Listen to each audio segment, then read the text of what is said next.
GTV for unity and development. بسم الله الرحمن الرحيم الحمد لله رب العالمين والصلاة والسلام على أشرف المرسلين نبينا محمد وعلى آله وصحبه أجمعين. السلام عليكم ورحمة الله وبركاته. tutendereza Allah omulezi w'ebitonde byonna ne tumusaba emikisa gye n'ebyengera bye abizze ku nabbi waffe Muhammadin sallallahu alayhi wasallam ne ku bantu be ne ku bagoberezi be bonna okutuusa ku lunaku olw'enkomerero. Tusaba Allah akkirize emirimu gyaffe emirungi atusasulemu empeera ku lunaku olw'enkomerero. Baddu ba Allah b'ebitiibwa yonna gye muli okutuwuliriza, katusooke kubayozaayoza nga naffe tweyozaayoza okutuuka mu nnaku eza hijja. Ennaku eza hijja ey'ekitiibwa, ennaku eza hijja empagi y'obusiraamu ey'okutaano, ennaku eza hijja mu mwezi gwa Dhulhijja. Tubayozaayoza mwenna era tusaba Allah subhanahu wa ta'ala atusobozese mu nnaku zino ez'ekitiibwa okukoleramu emirimu emirungi gy'ayagala era atusasulemu empeera mu bujjuvu ku lunaku olw'enkomerero. Twebaza Allah subhanahu wa ta'ala okubanga akyatuteese mu baddu be abalamu, era tumwebaza Allah subhanahu wa ta'ala nti wonna waaba atuteese nga tukyali balamu atuyambe tukole ebintu ebigenda otugasa ku nsi yaffe eno gye tuwangalirako, ne bwe tulibanga tugiwummudde nga tugenze mu ntaana zaffe, ate n'oluvannyuma tuzuukizibwe tudde mu maaso ga Allah ku lunaku olw'enkomerero. Tusaba Allah subhanahu wa ta'ala emirimu gye tukola emirungi abeere nga agitusasulamu empeera ku lunaku olw'enkomerero.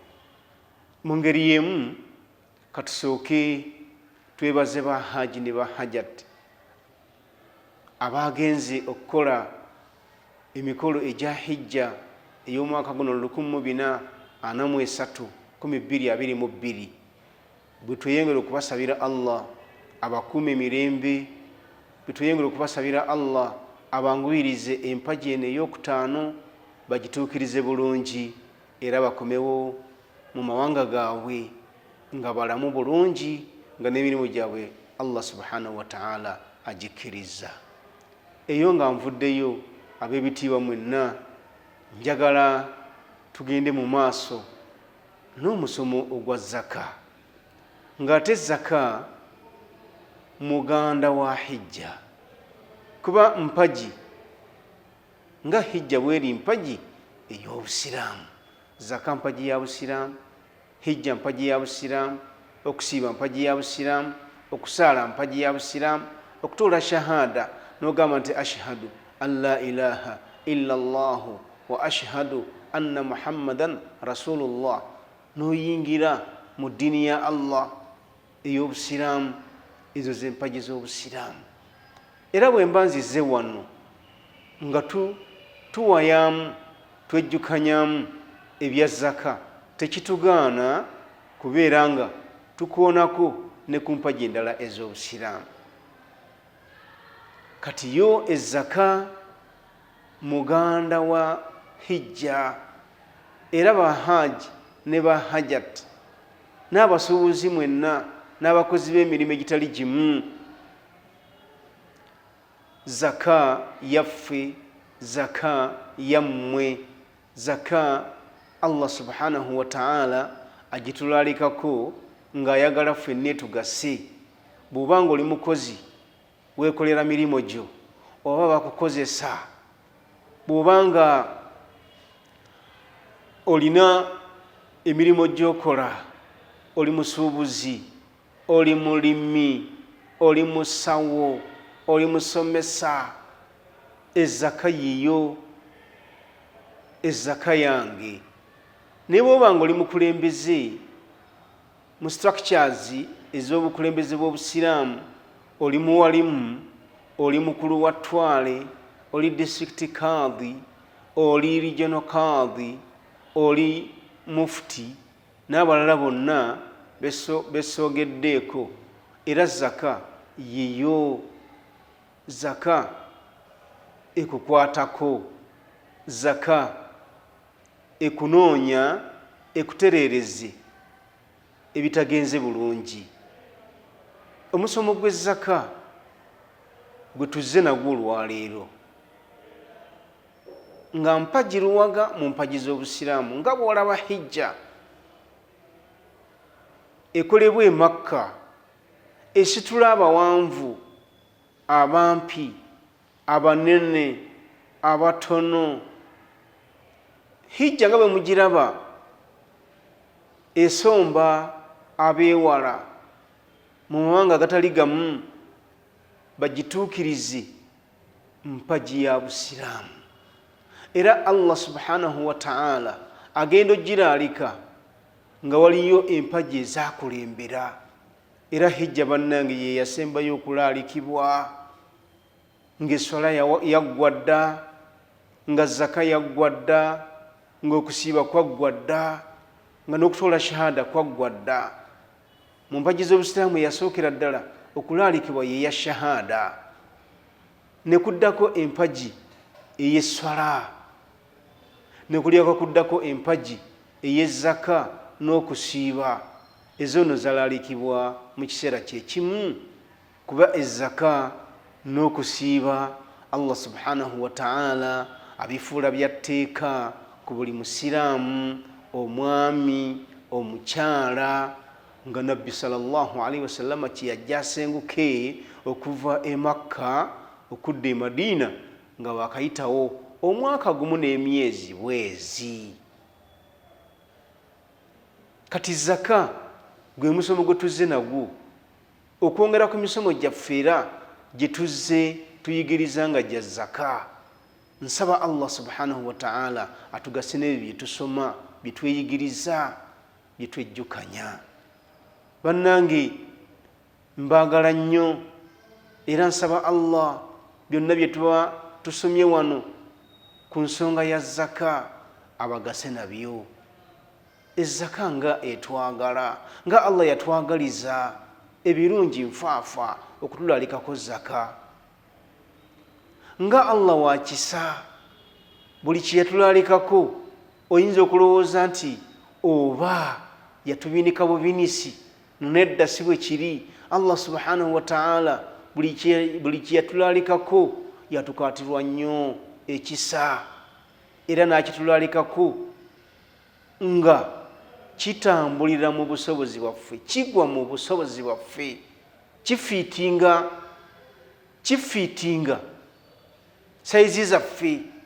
Okusaala kuli mu saizi yaffe, okusiiba kuli mu saizi yaffe, okuwaayo zaka kuli mu busobozi bwaffe, n'okukola hijja kuli mu busobozi bwaffe. Teriiyo Allah subhanahu wa ta'ala kye yatulaalikako ffe ng'abaddu be nga tekiri mu busobozi bwaffe.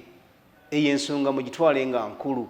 Temulowooza nti Allah yatubinika ng'abalala bwe babinika bannaabwe. Nedda. Temulowooza nti Allah subhanahu wa ta'ala yatukaluubiriza nga bw'olaba abalala bwe bakaluubiriza bannaabwe. Nedda. Temulowooza nti Allah subhanahu wa ta'ala yatutuma ebituzibuwalira. Nedda. Buli Allah subhanahu wa ta'ala kye yatulaalikako, kye yatutuma kituukaana n'obusobozi bwaffe. Yuridu Allahu bikum al-yusra wala yuridu bikum al-usra. Allah subhanahu wa ta'ala ng'atwagaliza obwangu, tayagala tukaluubirizibwe. Buli nsonga yonna gye yatulaalikako, buli nsonga yonna gye yatugamba tugikole oba tugireke. Nze neewuunya okubanga omusiraamu waliwo atamanyi nti obusiraamu butambulira mu busobozi bwaffe, bufiitinga saizi yaffe yennyini. Njagala okubawa eyokulabirako nga tetunnaba kugenda mu musomo kiwanvu ekiraga nti obusiraamu saizi yaffe butambulira mu busobozi bwaffe. Tunulira okwambala. Obusiraamu bwatugamba twambale, tubikke obwereere bwaffe. Gwe tolaba nti ekyo kitambulira mu busobozi bwaffe, kituukaana ne sayizi zaffe, kuba teriyo atasobola kwambala, akuuma obwereere bwe. Ekyo obusiraamu bwebuba nga bwakitulalikako kubanga kitambulira mu busobozi bwaffe. Ekyokulabirako ekyokubiri, obusiraamu ne butugamba ffe abaami tuwase n'abakyala bafumbirwe. Ddala ekyokufumbirwa n'okuwasa tolaba nga kitambulira mu busobozi bwaffe, sayizi yaffe yennyini, kuba ffe abantu tusobola okuwasa, ffe abasajja. Abakyala basobola okufumbirwa. Kati ekyo Allah subhanahu wa ta'ala bw'abanga yakitulalikako kubanga kituukaana ne sayizi zaffe.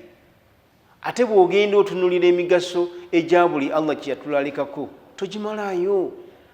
Kati tunulira emigaso egiri mu kuwasa ne mu kufumbirwa. Ekisookera ddala, omuntu mu bufumbo mwakuumira obwereere bwe, oba oli mwami oba oli mukyala. Ekyokubiri, mu bufumbo omuntu mwafunira ezzadde erinaagasa abantu b'ensi eno. Ekyokusatu, omuntu bw'awasa aba ali kuzimba nsi ye, ggwanga lye, kuba teri ggwanga litaagala bazaalibwa, litaagala bawasa, litaagala bafumbirwa, teririiyo. Kubanga abawasa n'abafumbirwa be batuleetera emisingi eggwanga kwe ligenda okwesigama nga likulaakulana, nga litambulira ku sipiidi ya yiriyiri. Osanga eggwanga lyaffe lino erya Uganda likyatubanja abanaliddukanya okulitwala mu maaso nga tebannaba nakuvaayo, tebannaba kuzaalibwa, balinze banaawasa nabafumbirwa, abantu abo balyoke baveeyo badduse eggwanga ku sipiidi ya yiriyiri. Kuba kati eggwanga ffe abaliriko twandibanga tulemereddwa okuliddusiza ku sipiidi ya yiriyiri. Ffe abaliriko twandibanga tetumanyi mugaso gwa kuweereza ggwanga, makubo matuufu ga kuweereza ggwanga. Tulya enguzi. Okulya enguzi tekukulakulanya ggwanga. Tubba essente z'eggwanga. Okubba eggwanga tekukulakulanya ggwanga. Kati tulina kuwagira abafumbirwa, abawasa. Obeera oli awo mu biseera eby'omu maaso eyo ne batuleetera abanaatuzimbira eggwanga nga tebalya nguzi, abanaatuzimbira eggwanga nga tebabba sente za ggwanga, n'ebirala bingi nnyo byesiyinza kukoona ku lwaleero. Kakati bwe tuddayo ku mulamwa gwaffe ogw'olwaleero ogw'ezzaka, Allah subhanahu wa ta'ala yatulalikako ezzaka, nga bwe yatulalikako okusiiba, nga bwe yatulalikako okukola hijja, era nga bwe yatulalikako okuwasa n'okufumbirwa olw'emigaso enfaafa egiri mu zaka. Okusookera ddala kambatwaleko mu biseera ezzaka we yalaalikibwa. Zaka yalaalikibwa mu mwaka ogwali ogwokubiri mu myaka gy'amasenguka. Obusiraamu bwassaawo embala ey'emyaka egyabwo.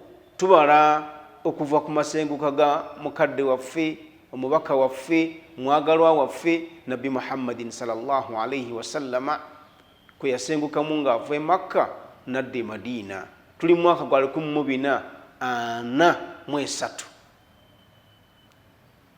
Kati yo zaka yalaalikibwa mu mwaka ogwokubiri, era abaaliyo we baateeka akasubi okumanya nti wano ezzaka weetandikidde.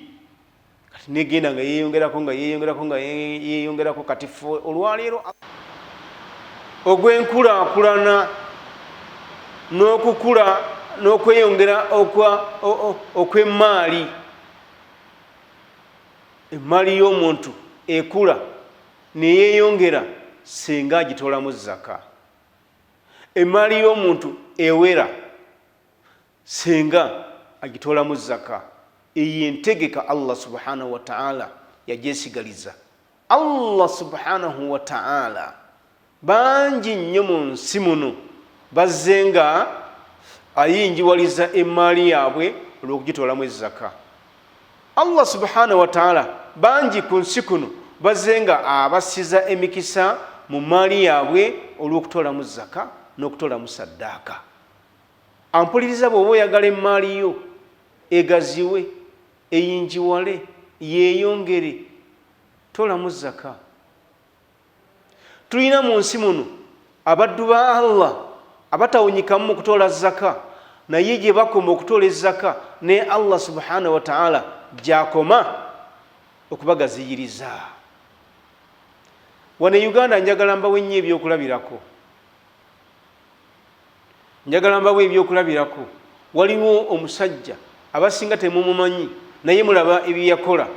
Eyazimba hoteri eyitibwa Kingdom Kampala. Awaabeeranga essomero ya Shimoni, kati waliwo hoteri etuddewo bagiyita Kingdom Kampala.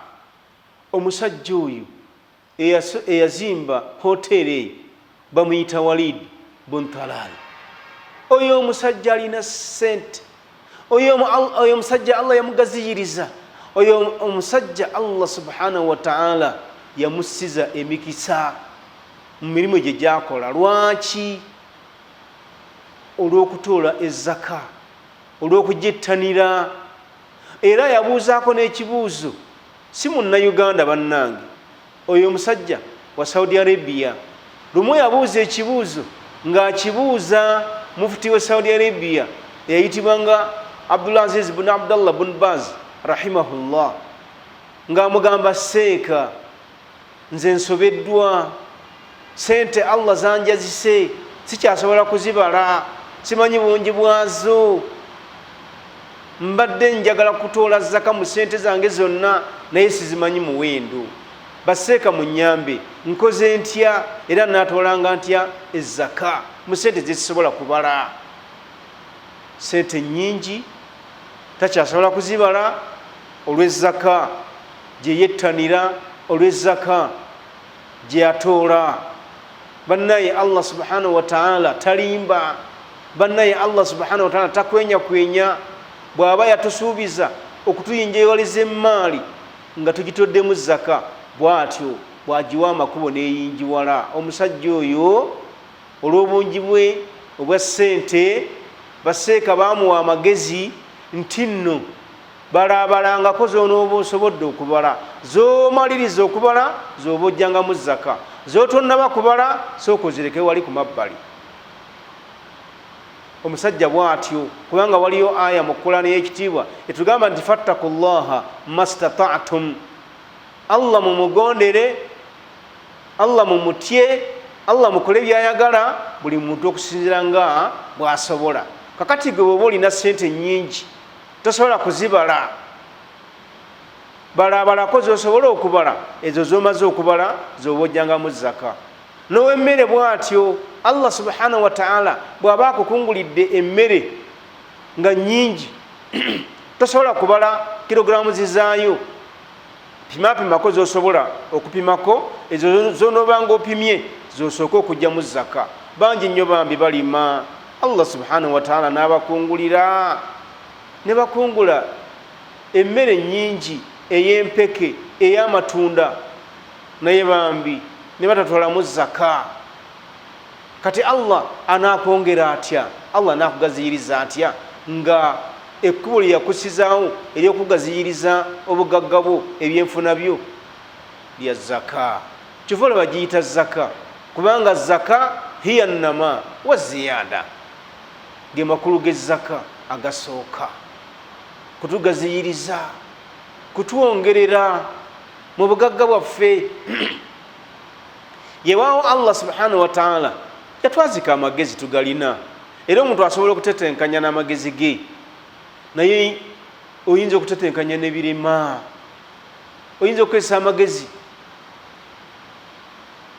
n'otosobola kubaako kyoyongera mu bya bugagga byo.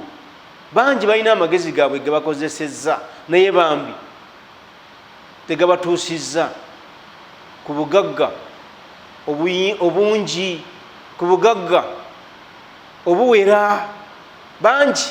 Era senga kyali kyabamagezi nti be banagaggawala bokka, senga baprofesa be basinga obugagga mu nsi muno, naye omusanga nga bambi musajja wattu amagezi Allah ge yamuwa, amadiguli Allah subhanahu wa ta'ala ge yamwanguyiriza tegamusobozesezza kutuuka ku bugagga ng'abalala bwe babutuuseeko. N'osanga abalala abatalina madiguli ng'ate Allah subhanahu wa ta'ala abasobozesezza okufuna obugagga era babufunye mu bungi ne mu bugazi. Mulowooza ebyo Allah subhanahu wa ta'ala abiteekawo buteesi nga tebiriko byakuyiga? Nedda. Ate n'abo Allah bayazise sente, bayazise obugagga ne bagayala okuwa ezzaka, agenda kububajjako. Si be basoose mu nsi muno okugaggawala abantu mu nsi muno, bazze nga bagigaggawaliramu, naye abazze nga bagigaggawaliramu ne batafaayo kutoola zaka, abazze nga bagigaggawaliramu ne batafaayo kusaddaaka, Allah subhanahu wa ta'ala agenze okubajja mu nsi muno. Abamu nga bavulunkupe, abamu nga balinganga bwe bajja mu nsi muno, kuba buli muntu mu nsi muno ojjamu nga tolina kyolina, olimu avulunkupe, ojja mwereere nga n'engoye tolina, ozisanga wano wozambalira nga n'emmere ey'okulya togirina, ogisanga wano. Kati Allah bw'akwazika obugagga obwa ssente enkalu oba obw'emmere oba obw'ebisolo oba ekika ky'obugagga ekirala kyonna, mwattu n'otofaayo kutoola mu zaka, n'otofaayo kusaddaaka, ekiseera kijja kutuuka obugagga obwo Allah subhanahu wa ta'ala bwe yakwazika abukuggyeko, abutwale abwazika abantu abalala. Kakati gwe bw'oba oyagala obugagga bweyongereko, bugagga bwo, bw'oba oyagala obugagga bugaziwe, bugagga bwo, faayo okubanga otoola zaka. Kubanga Allah subhanahu wa ta'ala mu sura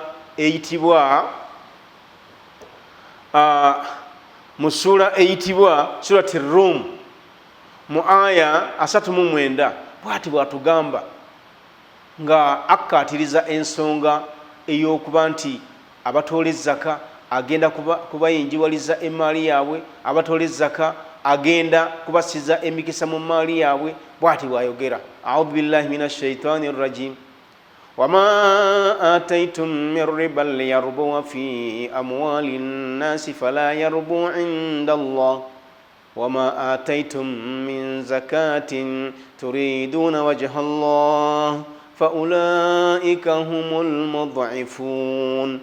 Sadaqa Allahu al-azim. Amakulu ga aya eyo, abantu bambi bettanira nnyo okuyinjiwaza emaali yaabwe, bettanira nnyo okugaziya enfuna yaabwe. Abamu nga balowooza nti bw'oba ofunye ssente n'ozitwala mu banka n'oziterekayo, aba banka balina sisitimu yaabwe abamu ey'okukuteekerangako riba,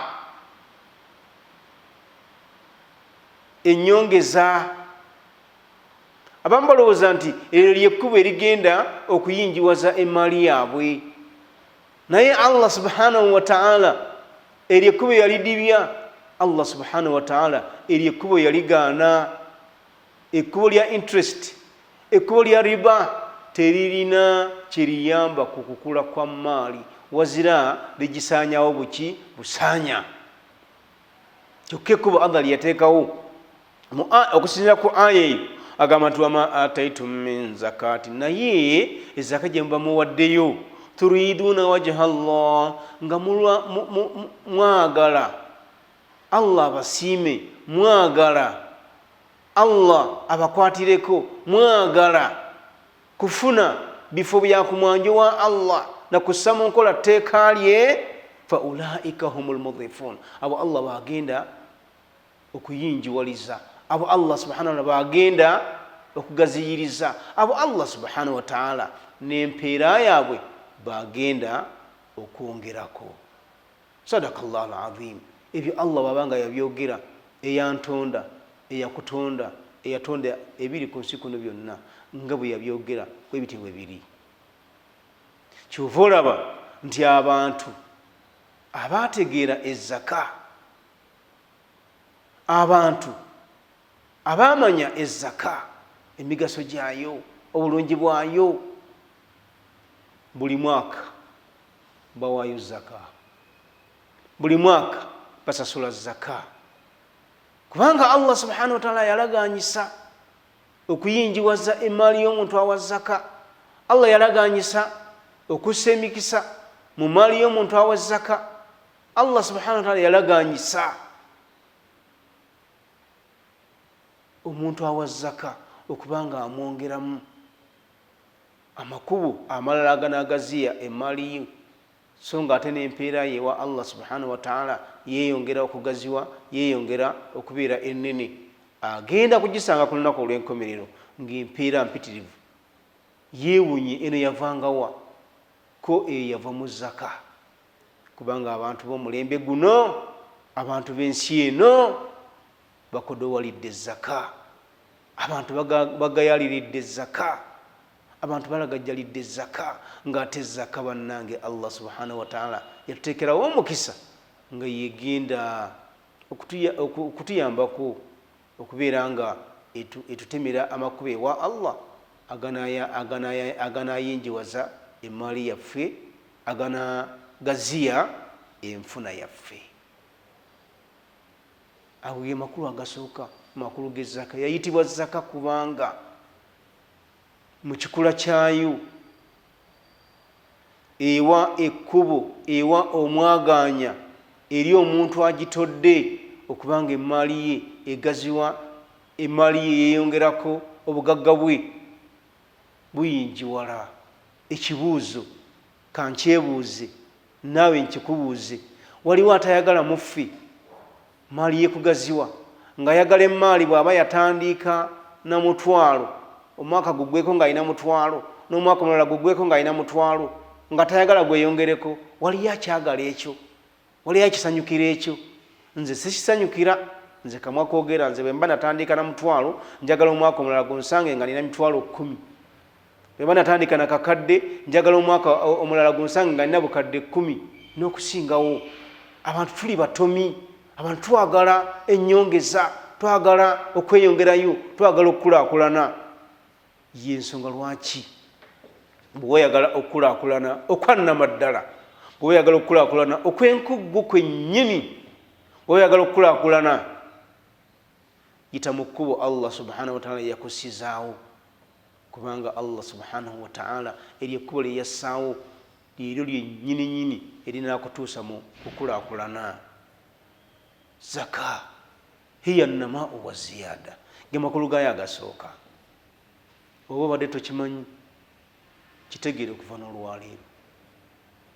Ensi eno abantu balowooza nti emikisa gyaggwayo. Ensi eno abantu abamu balowooza nti emirimu egy'okukola gyaggwayo. Nedda. Ensi eno ekyalimu emikisa, ensi eno emirimu egy'okukola gikyaliyo, naye oluusi Allah subhanahu wa ta'ala akuziba amaaso, n'anziba amaaso, singa obeera olagajjalidde ebyo bye yakutuma okukola. Era buli muntu alagajjalira Allah ebyo yamutuma okukola, naye Allah wabaawo byamuziba amaaso n'atabiraba, n'atabifaako. Naye nga ate mwe muli obugagga, naye nga ate mwe muli emikisa. Emirimu mu nsi muno tegigenda kuggwayo. Gye twakakolako gye mitono. Emirimu mu nsi muno abantu bajja kugenda mu maaso nga bagikola nga tegiweddeeyo mpaka ku lunaku olw'enkomerero. Olaba Allah subhanahu wa ta'ala nga kati wano e Uganda yatuwa omulimu ogw'enkuba okugirembeka, naye bameka abamanyi ng'ogwo mulimu Allah yagutuwa? tugirembeke tugitereeze tugirembeke tugijjemu ebikyafu tugirembeke tugijjemu ebitali birungi ebikyafu tugifumbe oba abalala batuyambeko abalina ku mukono omuwanvuko bateekewo ebyuma ebinaasengejja enkuba yaffe. Enkuba kasita enaasengejjebwa mwattu egenda ku katale bantu bagigule, nze agenda okusooka okugigula, naawe ogenda kugigula, n'omulala agenda kugigula. Enkuba Allah subhanahu wa ta'ala yagitunyumiriza emigaso gyayo. Enkuba etugobako amageege n'amajini. Enkuba eyo eyoza ebikyafu ebiri mu mbuto zaffe.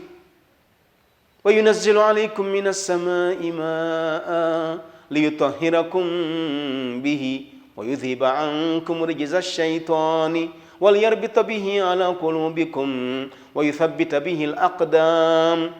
Bw'atyo Allah bwe yayogera ku nkuba mu kitabo kye eky'ekitiibwa. Allah subhanahu wa ta'ala enkuba gy'atussiza mumanye emigaso gyayo, agissa atutukuzenga nayo. Twetaaga okutukula si kungulu kwokka naye ne munda mwaffe twetaaga tutukuzeeyo tuleme kufuna birwadde. Enkuba etuyambako, era omuntu bw'abanga yettanira okunywa amazzi g'enkuba, Allah subhanahu wa ta'ala agenda mwoza eyo mundamwe, mu lubuto lwe, ekibumba kye n'ebitundu ebirala. Si ekyo kyokka, Allah ajja mugobako amageege, amajini Allah ye yagatonda, era Allah yamanye ebigagoba. Kati mu bigoba amajini mazzi ga nkuba ge tutannaba kulembeka. Amazzi g'enkuba ago gameza omuddo, ne gameza empeke, ne gameza emmere y'amatunda. Buli kyonna kyogayiwako kimera. Kati ffe nga wano e Uganda ddala ddala twali badde nga tulina ekiseera kye talina mmere, kuba enkuba bwerekeraawo okutonnya ng'ate twamala okugirembeka, eyo yennyini gye tukwata ne tugenda tufukirira. Owa ddoodo n'afukirira kubanga emeza ddoodo, ow'entula n'afukirira kubanga nazo zimera, ow'ennyaanya n'afukirira ng'okozesa amazzi ga nkuba. Bameka babadde bamanyi nga amazzi g'enkuba ge gakyasinze okumeza ebibala. Amazzi g'enkuba nga tugasengezze bulungi tugenda kuganywa, tugaguze n'abalala. Abantu b'ensi eno tuwangala nabo, abamu ku lukalu lwa Afirika wano nga kati Algeria, baganda baffe tuwangala nabo ku lukalu lwa Afirika, tebalina mazzi, ewaabwe enkuba tetonnya, ate amazzi ag'omu ttaka ge bali badde basimayo gali wala, ate gagenda okuvayo nga galimu omunnyo. Kakati ffe nga bannayuganda tulina ag'enkuba, twali badde tugalembeka ne tugasengejja ne tubayita nga tukozesa n'embasi. Embasi ezizaabwe oba ezaffe, kuba kati balinawo wano ambasada, tumugamba nti mwe temulina mazzi ga nkuba oba temulina mazzi gawooma, fe agaffe mawoomu gaagano fe twagala gabaguza. Nabo bajja kugamba nti tubeeyanzizza, mwebale kutulowoozaako, nga bategeeza ku bagagga beewaabwe bajje batukimeko wano amazzi g'enkuba bagatutikkule. Ye naffe bennyini amazzi g'enkuba nga tugaagala. Uganda okubeera nga erina abatuuze miliyoni 4 n'okusoba, twetaaga cubic liters mmeka ez'amazzi naddala g'enkuba? Emigaso mingi nnyo. N'olw'ensonga eyo Allah subhanahu wa ta'ala bw'oba tosasula zaka, Allah subhanahu wa ta'ala bw'oba tokola by'ayagala, wabaawo ebirala byakubisa amaaso n'otobiraba. Abantu ensi eno tebannalaba, tebannazuukuka baveeyo benyigire mu kaweefubi ow'okutereeza amazzi g'enkuba. Kale na gano ge tufunyeewoku nga bagatutereerereza ne bagassa mu macupa, temuli mu mazzi ga nkuba. Tewannabayo muntu ayiiya nti amazzi ag'enkuba bagatereeza, bagasengejja ne bagassa mu macupa, era senga omuntu alivaayo mbakakasa mulijja ne mumbuulira bwe ndiba nga nkyaliwo mulamu omuntu oyo agenda kufuna ssente empitirivu mu mazzi ag'enkuba okusinziira ku migaso gyago gye galina. Kati emirimu tegigenda kuggwayo, ekyo njagala bategeeza, emirimu tegigenda kuggwayo. Tunaaba tukyali ku mazzi g'enkuba ng'ate omuddo Allah gwatumereza. Amawanga mangi geetaaga omuddo, amawanga mangi galunda embuzi, galunda endiga, galunda ente, galunda engamiya. Ne ku lukalu lwa Afrika tugalina. Tunisia gwanga lirunda, Algeria gwanga lirunda, Mali gwanga lirunda, Somalia gwanga lirunda, naye amawanga gonna genjogerako, ne Libya nga nayo mweri, ne Egypt nga nayo mweri. Amawanga tegalina muddo. Ate wano ewaffe omuddo tetumanyi kuguteekateeka, tetumanyi kugussaamu birungo, abalala bagutuguleko. Kale singa bulikera ku makya ng'omuddo tugufunidde akatale. Ani ataagagga wale wano e Uganda ng'omuddo gwafuuka muddo? Kalifuuka nno akaddo ng'abantu bategedde vali ey'omuddo. Naye ne Uganda kati abantu batandika okulundira awaka. Abamu balina embuzi 3-4, abalala balina ente za waka, tebalina muddo. Lwaki abantu tebasitukiramu bagende basaawo omuddo mungi batwalire abantu abalina ensolo ez'awaka babaguleko? Kuba omuddo ng'ogufunye ssente zonna ze bakuwa gwe weeramula, kuba si gwa ssente. Naye raba Allah subhanahu wa ta'ala bambi oluusi abantu olw'obutawa zaka, oluusi abantu olw'obutettanira zaka, ebimu Allah emiryango egimu egy'ebyenfuna Allah tagigugulira balala. Ne tusigala awo nga twekubagiza, tetulina mirimo, abaana basomye bafunye amadiguri tebalina mirimo. Mirimo tegiggwayo bannanga ab'ebitiibwa, naye osanga obugayaavu bwaffe obutafa ku Allah byagira ki byayagala. Atugulirewo emiryango egy'ebyenfuna, atugulirewo emiryango egy'obugagga. Zaka summiyat zaka liannaha tanmu wa tazdad. Eyitibwa zaka kubanga mwana waffe mulimu ekirungo ekyokwongera n'okukuza emaali omuntu gyagitoddemu eya zaka. N'olw'ensonga eyo tuwengayo nnyo zaka bwe tuba twagala enkulaakulana, bwe tuba twagala okugaziwa mu byenfuna. Amakulu ag'okubiri g'ensembyayo nago, kubanga ekigambo zaka nga bwe mbagambye nti Allah yakituwanga kirabo, yakituwanga kirabo, lyekkubo erikyasingidde ddala okuyinjiwaza obugagga bwaffe. Kakati gwe obugagga bwo nga buyinjiwadde, obugagga oba nga buyinjiwadde, obugagga bw'omuntu omulala buyinjiwadde, lwaki tetuwangale bulungi? Lwaki tetubeera emirembe? Ensi eno ekitabangula emirembe gyayo butaba na mirimu bantu gye bakola. Ensi eno ekitabangula emirembe gyayo bantu bannaabwe butabafaako. Abasooka okukola tebakyafa ku batannabakukola. Kiringa nga ggwe muzadde kuzaala mwana n'otomufaako, anaakuyamba atya mu biseera eby'omu maaso gye mulaga?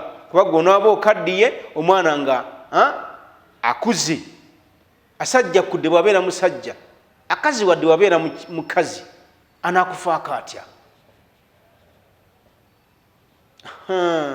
Kakati emirembe nga mwagala gisigalewo mu nsi, ne zaka tulina okugitunulamu, ne zaka tulina okugyettanira, era tulina okugiwaayo, kubanga ezaka bannaye nga eweereddwayo egenda kufunira abantu entandikwa. Abaali badde bafuuka ekizibu ku community yaabwe, abaali badde bafuuka ekikwa, tebawangalika nabo, naye bafunye bagenda okutandikira okukola. Kati nabo babeere nga bayiiya, tebakyalina budde bwakwonoona, kubanga abantu balina obudde bungi obw'okwonoona, tebalina mirimu gye bakola. Zaka teriiwo. Kati zaka bannaye bwebanga ezze, era ffe abakola mu bitongole bya zaka tuli beeteefuteefu naffe okugyongerayo okugizza mu bantu ba wansi. Yenkola yaffe, simugiwaayo mugaggawaze ffe nedda mugituwa ffe tugiteeketeeke tugizeeyo wansi kubanga bwetu berina okutambula kay la yakuna dulatan baina al aghniyai minkum. Allah subhanahu wa ta'ala yalalika ezaka sirwa kuba nti yayagala abagagga bagwese obugagga bwabwe nedda yayagala obugagga bubeerenga busaculatinga bubeerenga butambulira mu bantu bonna n'abawansi nabo babufuneko. Kakati bannanga ab'ebitiibwa amakulu ag'okubiri genjagala okusembyayo nago makulu g'ezaka ag'okubiri azzaka attazkiya wattatuhir. Amakulu ag'okubiri kunyiriza, amakulu ag'okubiri kulongoosa. Ezzaka gye mulaba eyo enyiriza emirimu gy'omuntu, ezzaka gye mulaba eyo enyiriza omutima gw'omuntu, ezzaka gye mulaba eyo eyonja ebicaafu ebyalibadde ku mutima. Nze kati bwe mbeera omwavu mbeera n'obucaafu ku mutima gwange. Obucaafu obusooka yensaalwa. Era nsigala ntunuulira abantu abalina obugagga lwaki tebanfaako.